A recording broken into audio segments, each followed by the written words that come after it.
Hello, this is Lon Safko, author of the Social Media Bible, here for Extreme Digital Marketing. And today we're with Martin Zwilling. And we're going to talk a little bit about how he found social media and how he's using social media basically to build a huge cyber presence. I'm just going to let Martin talk. So tell me about social media. How did you get involved and why? Well, I actually really wanted to help startups. I really wanted to help entrepreneurs, and so I started doing some volunteer work at the local universities just to give them some guidance, and I was having so much fun I decided to make a little business out of it. So I started my company called Startup Professionals, did what everybody does. I brought up my website. The phone didn't ring. Now, what is your website? Tell everybody. My website is www.startupprofessionals.com. Awesome. And no traffic. No traffic. You built the field, but they didn't come. That's right. It's such a common story. I now understand it totally.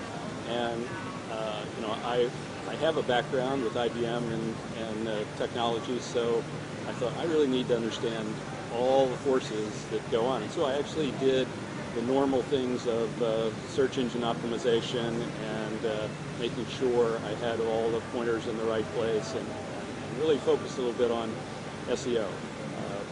That definitely helped, but I found still that I really wasn't taking advantage of all the sources. People were talking about social media, so I thought I would get out there a little bit. So I signed on to LinkedIn. Actually, I was already on that, and Facebook. Looked around.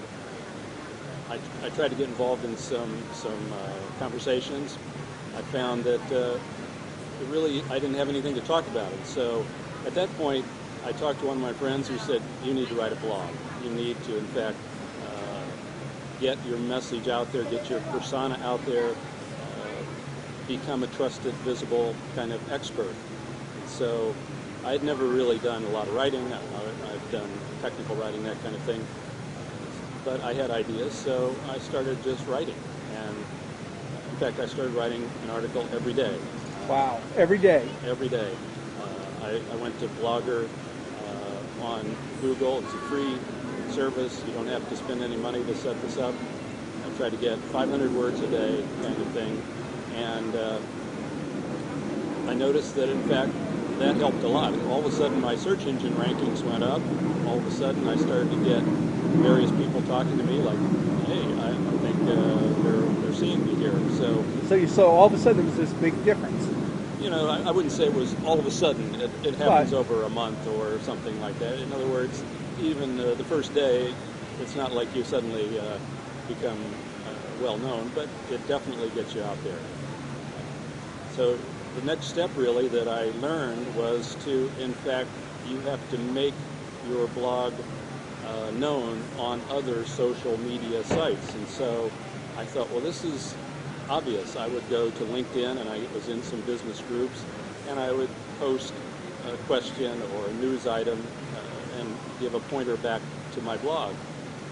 At that point, I could see some activities, but I was a little concerned that the kind of things I was seeing on LinkedIn were not so much entrepreneurial things. In other words, if I wrote about patents, then I'd get some discussion, but if I wrote about starting a business, I didn't get too much discussion. And I realized that LinkedIn is kind of the professional site. It's where all the people that have executive jobs are looking for executive jobs, not so much entrepreneurs.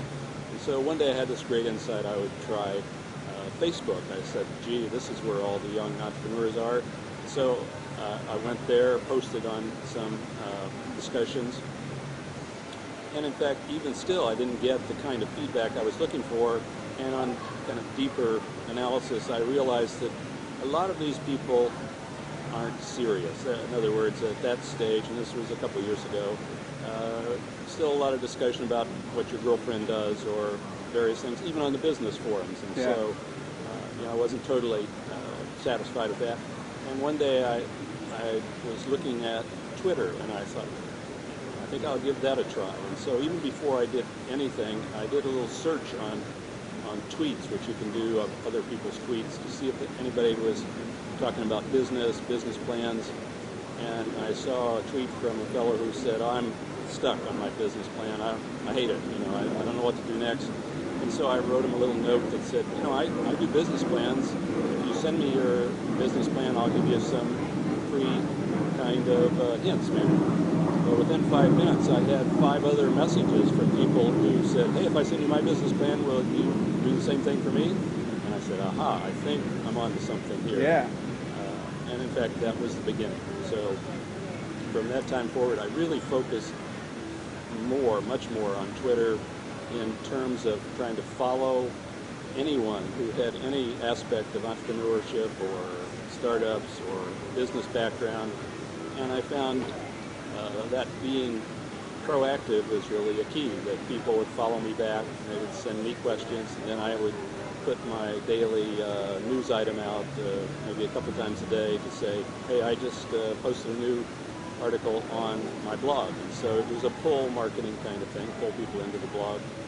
And I have grown that audience into a couple 100,000 people who from all You over were the saying world. the number's actually close to, what, 240,000 followers? 240,000, yes. That is absolutely amazing. I mean, that's really, we were just talking earlier, except for maybe movie stars and celebrities and high-profile people, that's one of the highest following rankings of just about anybody. It's absolutely amazing. Well, you know, I can't fully take credit for it, or I don't really know why it's true. I'm a little bit of an analytical kind of person, so I'm trying to figure this out. And I think there's a lot of it that has to do with having something of value that's not an obvious sales kind of thing. My approach is very low-key. Here's what I know.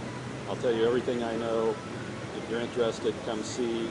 And if you're really interested, of course, the implication is that you can call me, and I'll be a consultant. I'll write a business plan for you, or I'll be an advisor on your startup or whatever. And that's the way I get my leads. But you know, I think that's the right approach, as opposed to hard sell or offering junk of various sorts that people offer. I will say that you have to understand that the numbers reflect a Twitter kind of thing, which is that people often are active on Twitter and then not so active. And so many, maybe most of those people are not active anymore, but there's a constant new flow. Yeah. And, it's very encouraging. I often feel like maybe I'm the Anlanders of the startup crowd. They send me questions of all sorts, and so, you know, I share those with others as well as answer these personally. So one of the things that you mentioned earlier was interesting is you're reading more and more blogs and people talking about the term content is king is dead. And I say the reports of the content king being dead is grossly exaggerated, that in social media, really, it is just about the value of the content, but what's in it for me, and the I didn't know that value. Is that what you're saying? Absolutely. And in fact, from a business perspective, content is everything, because I try to only speak from my experience, speak from, you know, what I know. It wasn't theory, it isn't you know, academic kind of thing. And in fact, another aspect of this growth that I saw was that within maybe a month or two of starting my blogs, I got a call one day from a lady who's on the Wall Street Journal, and she says, I'm writing an article and I like what you were saying about businesses, and I'm writing about businesses you shouldn't be in or whatever. And so she asked me many questions. I gave her feedback. She published an article, happened to be online in Yahoo, and my phone didn't stop ringing for a week. I mean, you know, this is the power of the real media online. And in fact, of course, my readership goes up. This is a very positive thing. Within a couple months, I got a note from Forbes.com who said, hey, I like what you're saying, and maybe you could be an expert, so to speak, once a month or so for Forbes. Very, very positive, because once you're on Forbes, credibility goes way up. So I now publish on Forbes, you know, and later I even published with Harvard Business Review online. I've published with Business Insider, Huffington Post, all the sources, and I encourage you, you got to go everywhere, because no matter how well you think you've covered the territory, there's more territory. It's a big place out there. But isn't that a great thing about social media, though, is once you're out there, you're in cyberspace, and you're connecting to all of these other journals and websites and blogs, and really you do kind of spread worldwide. And in your case, you became viral. You know, it's great. It's a great feeling. You know, I got a call from Turkey who wants to some fan wanted to translate my blog to Turkish, and then Russian. It's now translated to Russian, Korean, French, I think. So, you know, it's amazing. I think from an entrepreneur standpoint, there are so many worldwide people who look at the U.S. as, hey, you know, I want to be like they are, and if you have some, you know, following, some credentials, you're going to definitely get their attention. So a key thing is provide content, connect with other bloggers and people on Twitter. You had mentioned that. How did you find other people on Twitter and other people's blogs that was appropriate for your type of content? How did you locate them? Well, hey, I believe totally in the power of Google search. You know, you can find anything on Google, and certainly because I wanted to see what other people were saying, I wanted to see what I needed to know. I learned something every day, and so I started searching for people, and I followed all of them. I could follow them on Twitter. I can follow them in their blogs. It's kind of a standard thing on blogs is to have a blog roll that shows all of the blogs that you typically follow. It turns out that's a very positive thing, just because people come to your blog to see what you're reading because they assume that that might be something they should read. What tool do you use for that? It's just a widget on Blogger that says you can create a list of blogs that you're following, and then when they post a new item, that pops it up to the top of the list. And so in fact, instead of me having to search every day for the latest blogs, I can look at this list and see the top 5 that were published in the last day of the people that I know. So it's a simple aggregator. You know, in this case, it's just an aggregator of it. It's a list aggregator. But it's really useful for you. And I actually spend some amount of time looking for new people, new, you know, sources, and then I post those on here. So it's a rolling kind of thing. It's not a static thing. And nothing should be static in this world of change.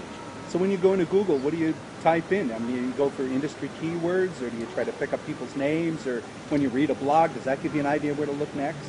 Well, I find that I try to keep up with technology. I try to keep up with what's happening in business, and so I look at other business sites like Business Insider or typical aggregations of other blogs, and they go for the latest news, and so that then comes to point me to various people who have contributed that I may say, oh, wow, I like their style, I like the kind of thing they do, so I will follow them. I'll go to their blog directly, or I'll post that on my follow list, and eventually you zero in on various things of interest. So that's kind of an interesting aspect too. I never even thought about that, is where you can go to things like Fast Company or Business Insider or even Forbes, any place that takes professional guest bloggers, because they are the influencers. Those are the people that you want to connect with. So you just go through all of them and pick out people's name and then begin to follow them, and then they follow you in return. And yeah, there are actually, I don't know, 100 million blogs or something, a large number. But there's a site called Technorati, which is actually a search engine for blogs. And so you can go to Technorati and put in keywords like startup and entrepreneur, and it will search all of those blogs to see what's been being said. And so you can now see who's talking and who's popular and what they're saying. so just right at a glance, you can see who the influencers in your industry is. Absolutely. Wow. In fact, they keep track on there. They rank them by what they call an influence, 1 to 1,000 influence scale. And so I'm happy that I appear on there at some point. And that's a big deal. So that's what you have to do, is get picked up by those kind of sites. Guy Kawasaki has an all-top site, which is an aggregation of all of his view of the best blogs that are out there. And if you get picked up by his all-top site, then you're by definition you've made it. You've made it in some fashion. So all of those things, of course, give you ideas. They give you visibility, and they give you influence, so to speak. And that's what you want. It doesn't matter whether your business is startups or photography or anything. I consider entrepreneurs and startups as a niche. It's actually a small niche. And so from a blogging standpoint, there's a small audience, relatively small audience, a big audience for photography, or a big audience for cooking, or for kids. They're a known group that appeals to large numbers. So an important thing also that I'm hearing here is yeah, being part of a social network and being part of the 425 million people that are on Facebook is cool, but really what you've done is you kind of dominated your industry. You picked out the niche that you were passionate about, that was important to you, and that's what you focused on, and now you're perceived as an industry leader and a thought leader in that particular industry. Absolutely. My theory is that in order to be an expert, you just have to know one more thing than the average guy or the next guy or your competitor. And so there is no such thing as a world expert. There are only people who happen to know or keep up with those things that are a little bit ahead of the curve. And so this is one way you become visible. Obviously there are other ways, like you've done, you write a book. In fact, I followed your lead. I wrote a book as well, which is an aggregation of my blogs, the topics that are best, give me the best feedback. And now I get even more attention following. And that's how we met. That's how we met. We met through social media and through the book. And I'm a believer in momentum. You've got to build and maintain momentum. And you have to be careful. Like I get many requests now to, I want you to tweet my favorite subject, whether it be a good subject like donations or I just like to get my attention out there.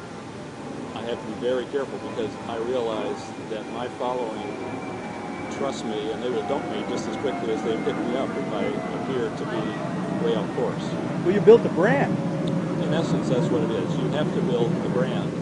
And you know that because I find now that my persona on Twitter is Startup Pro. If I do a search on Startup Pro on Google, it's pages of answers, or Startup Professionals, it's pages.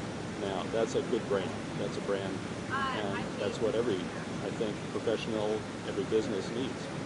So there's two things that I also heard is that it can happen relatively quickly, based on conventional marketing, where you can build this following. And I think kind of the spin-off too that I think is important, and let me know if you agree, and that is commitment, that it's not going to happen within the next couple of days, but if you stay committed and you're out there, and like you, a huge commitment to actually do a blog every single day, that's a big commitment. So stay in there, be patient, provide really good content, and stay committed. Just keep doing it. It's absolutely true. And I'm a stubborn man. I think you have to be committed, you have to be strong. I believe actually that you don't need to blog every day, but it makes a difference because some people actually tell me, well, I'm sitting there hitting the enter key every day, just like I would read the newspaper and look for the column by this guy every day. And I think it's made a big difference. I know I have some friends, for example, let's say maybe not so dedicated, who blog nicely for a month or two, and then they say, well, I'm tired. And don't have time. I don't have time. They stop, whatever. And they're disappointed. They lose whatever momentum they were starting to gain. Now, I don't, just an aside, I guess, is I don't necessarily think you as the CEO of your business have to write every blog personally. I do believe that just like you don't write every contract personally, or you don't even sign every check maybe personally, that you could have someone in your organization, partner, director of marketing, whomever's even your PR agency, do that in your name. And the essence is to provide that visibility for you as a spokesman for your company. I do believe it's important to have a personal touch, personal name. Like if I signed all my blogs Mr. Startup Professional or something, I don't think it would have the same effect as signing it Marty Zwilling or whatever. So I think today, this generation, today's world goes on a personal level. If you don't have a personal connection, the old-fashioned websites didn't even put any personal data.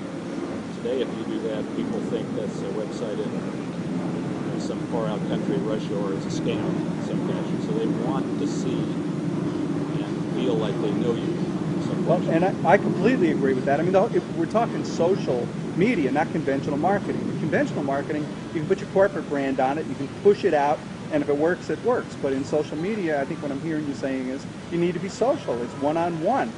You're not the company that you work for. You're Martin. And I build my bond, and my trust is with you. Right. Now, I think everyone has a different definition of social. For example, I am still business-like. I don't believe in saying, well, I just left the restaurant and I'm on my way to my car or something.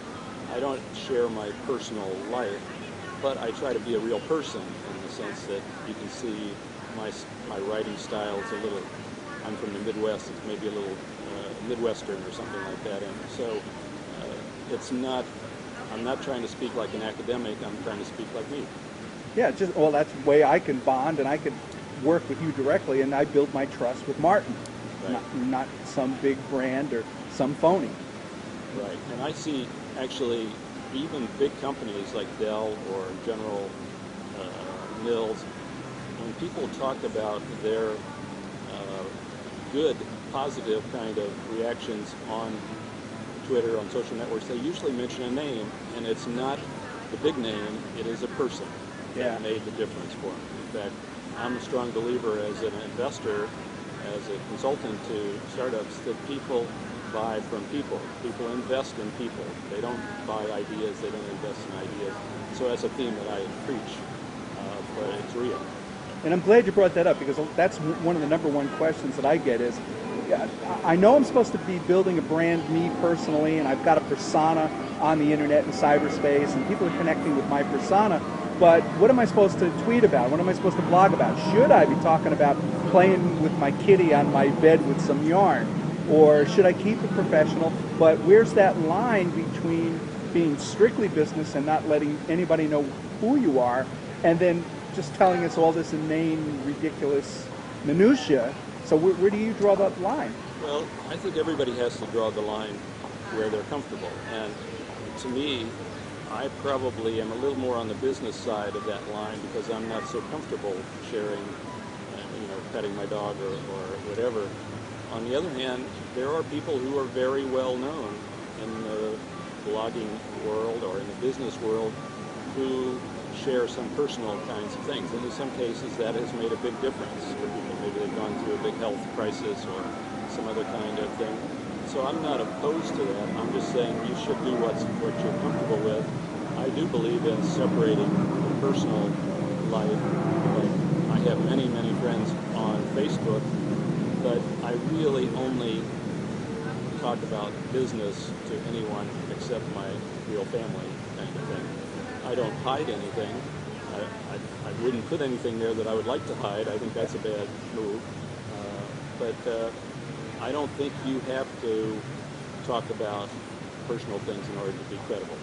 Yeah, I absolutely, completely agree. And I like the thing that you said, sincere, authentic, and transparent. And if you're not transparent, your readers will see right through you. Right. And, to me, it's talking about what you have done. I have a couple policies. For example, I don't do product reviews. I don't do book reviews, but I do talk about books that I have read, and I do once in a while mention products that I use. But it's me. It's not because I'm paid to do something. Okay, and that's that transparency. Again, the FCC, back November 12th of last year, passed all of these truth in advertising laws for bloggers, that if you are being paid by a sponsor, that you need to make that aware to your readers, which I think is fair and reasonable. And in your case, you don't go there. I've never gone there and never needed to go there. Let me tell you, there's temptations. I think you become bombarded actually with people who have deals. To say, if you do this, I will pay you a little bit or somehow reward you. And so that's a personal integrity. Integrity is the key word there. Right. Excellent. And it's nice to meet somebody with integrity, Martin. Thank you. Well, thank you, Lon. I feel like you're a similar person in the same vein. You've done all these things actually before I did it. So well, I just stumbled across it, just like the rest of us. Still trying to figure out how to use it. Well, I think we will never figure it out because it's going to keep changing. I try to take a certain amount of time, a few minutes every so often to look for new things, because there are always new things. I try not to get too dependent on the old things, because those can go away, or they will morph into something different. And that's what I see, unfortunately, happening to companies. They quit looking. It's like kids. I really see teenagers who think, I'm going to learn everything I need to know in school, and then I'll never have to learn anything again. When in fact, what they really need to learn is how to learn. Lifelong learning.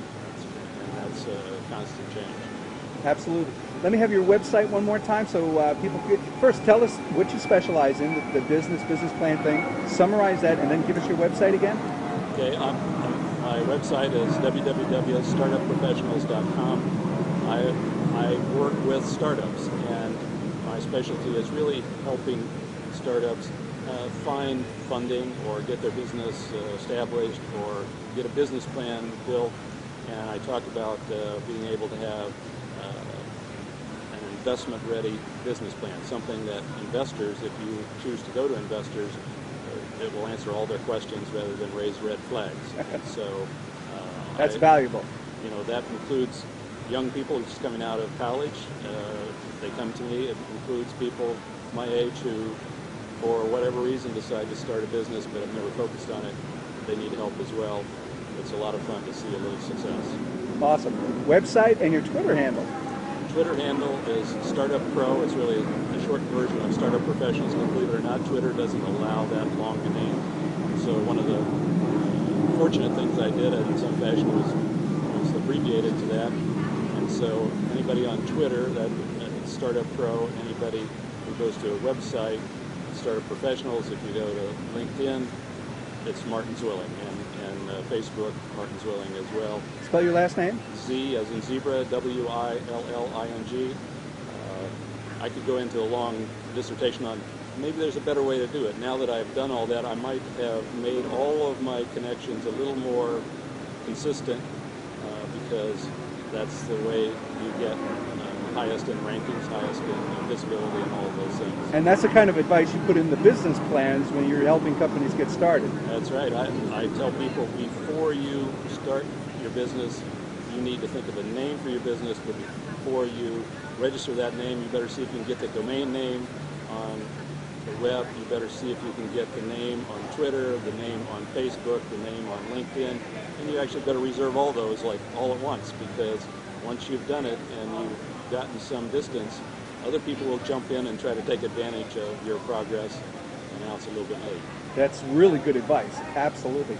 Martin, thank you so much for sharing that. Those are amazing insights. Thank you very, very much. You're welcome, Lon. Thanks.